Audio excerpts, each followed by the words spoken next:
I think just breaking down the understanding of aggression is really important. And a lot of this research that Robert Sapolsky is doing, he's a behavioral endocrinologist that looks at primates and what it means for having healthy testosterone levels and how that adapts to like just behavior in general. They talk about some different roles that say men play as a nurturing caretaker father. Naturally you're going to have lower testosterone levels than you would at someone at the same age who doesn't have kids.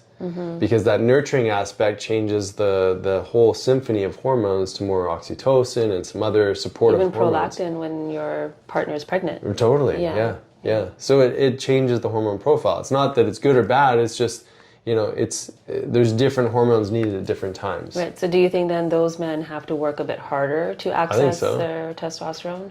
For sure. So this is where like the habits and lifestyle and all of that comes into like even more importance. Yeah. Well, I know. I mean, I felt that when our first was born, right? I know there was a good 6 months there where I wasn't really doing anything. I was like snacking when you snacked.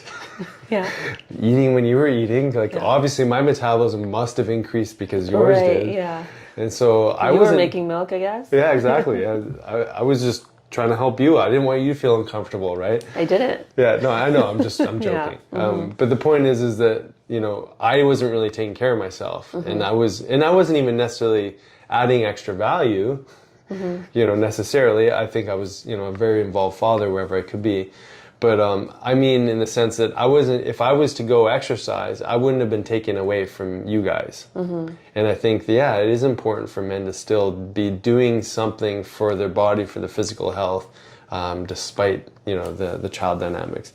Now, the other thing, like, the testosterone seems to be really tied to his status.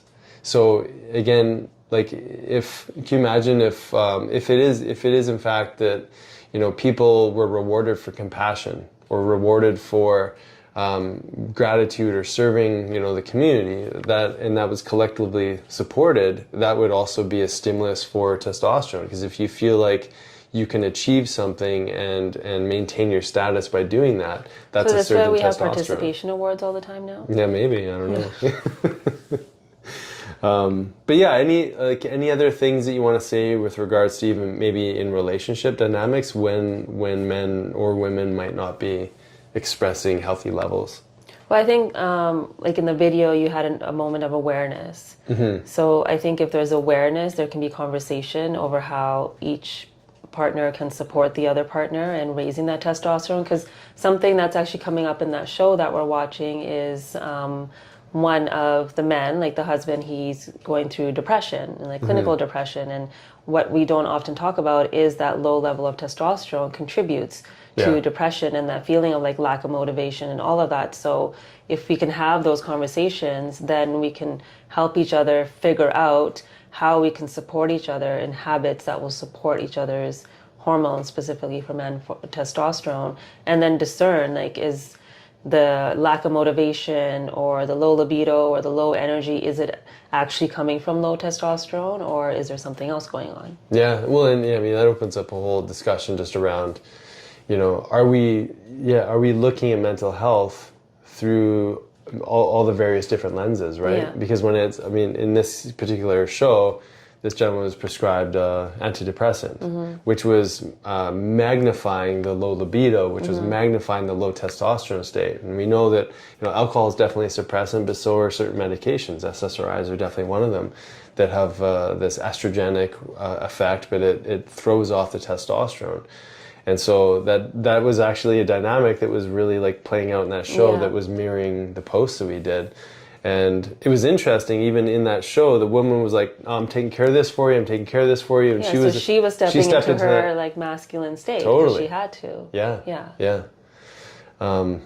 And so it was good. Like it's a good dialogue to see that this whole masculine feminine energy, but also the masculine feminine nature of these hormones in the body. Like testosterone doesn't make you a man. Yeah. It just makes you more vital, more strong, and more capable of the things that you're wanting to do for yourself, right? Yeah. Same for men. But yet, if someone does have to if I have to step into a more feminine role, let's say like you don't want to take care of the kids, like you're being boss lady and just doing that and you're like Yeah. take care of all other stuff, I would have to switch roles, right? Yeah. And that would definitely have an effect on my hormones too. And so the behavioral, familial dynamics are also an influencing factor for how these things express. And then like, what about like that mama bear aggression?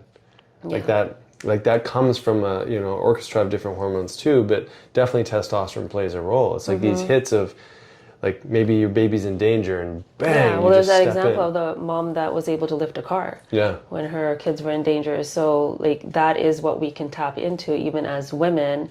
And there's such an interplay between testosterone and estrogen that they go back and forth into one another depending on what the needs are and what needs we need to meet in our environment. Yeah, totally.